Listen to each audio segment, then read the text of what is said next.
కేంద్ర ప్రభుత్వ కార్మిక కర్షక వ్యతిరేక విధానాలను నిలుపుదల చేయాలి అని కేంద్ర కార్మిక సంఘాల పిలుపు మేరకు చేపట్టిన దేశవ్యాప్త సార్వత్రిక సమ్మెలో గాజువాక షిప్ యార్డ్ బ్రాంచీల ఎల్ఐసి ఉద్యోగులు పాల్గొన్నారు.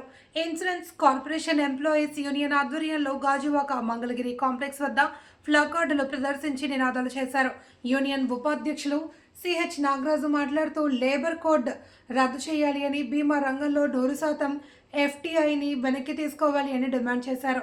ప్రభుత్వ రంగ సంస్థల అమ్మకాన్ని ఆపాలి అని, పిఎన్జిఐ కంపెనీల ప్రైవేటీకరణను అడ్డుకొని తీరుతామని తెలిపారు. కేంద్ర ప్రభుత్వం తీసుకున్నటువంటి ఈ నూతనమైనటువంటి కార్మిక కోడ్ల వల్ల 4 కోడ్లుగా విభజించారు.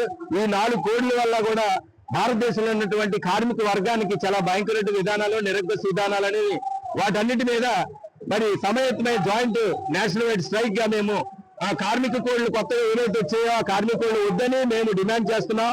ఉద్యోగ భద్రత కల్పించమని మేము డిమాండ్ చేస్తున్నాం. బీమా రంగంలో 100% ఎఫ్డీఐని వెనక్కి తీసుకోవాలని మేము డిమాండ్ చేస్తున్నాం. ప్రభుత్వ సంస్థల యొక్క అమ్మకాన్ని నిలుపుదల చేయాలని మేము డిమాండ్ చేస్తున్నాం. తర్వాత పిఎస్సిఐ అంటే ప్రభుత్వంగా మరి గవర్నమెంట్ కంపెనీస్ ఏవైతే ఉన్నాయో, సాధారణ బీమా కంపెనీలు ఏదైతే ఉన్నాయో వాటిని ప్రైవేటీకరణ అడ్డుకోవాలని మేము డిమాండ్ చేస్తున్నాం. యాజమాన్య ముందు వైఖరి నశించాలని మేము డిమాండ్ చేస్తున్నాం.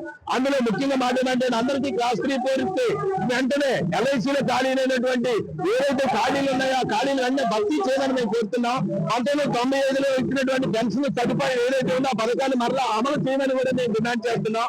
అలాగే యూనియన్లతో చర్చలు జరిపి ప్రజాస్వామ్యాన్ని కాపాడి మాకందరికీ కూడా న్యాయమైనటువంటి విధానాల్లో మీరు సహకరించాలని మేము కేంద్ర ప్రభుత్వాన్ని కోరుతూ ఉన్నాం. అలాగే కార్మికుల భద్రతను తర్వాత 50% ఎంప్లాయ్మెంట్ అన్నిటి కూడా తీసేసి మేమందరమే కూడా సమాయత్తనే రోజు ఎల్ఐసి సిపిఆర్ బ్రాంచ్ గాజువాక నుంచి గాజువాక బ్రాంచ్ 2 కూడా సిపిఆర్ బ్రాంచ్ గాజువాక బ్రాంచ్ కలిసి ఈ జాయింట్ నేషనల్ స్ట్రైక్ లో మేము ఈ నినాదాలు చేస్తున్నాం. కాబట్టి దీన్ని వ్యతిరేకిస్తే ఉన్నటువంటి బ్రాంచ్ తరఫున మనందరూ కూడా సమయత్తనే దేశవ్యాప్తంగా జరుగుతున్న సమ్మెలో మేము కూడా కలిసి పాల్గొన చేస్తున్నాం. దీని భాగంగానే మేము ఈ కార్యక్రమం నిర్వహిస్తున్నాం. సమ్మె కార్యక్రమం వచ్చిన మీ అందరికీ కూడా మరొకసారి హృదయపూర్వక ధన్యవాదాలు తెలియజేస్తూ ఈ కార్యక్రమం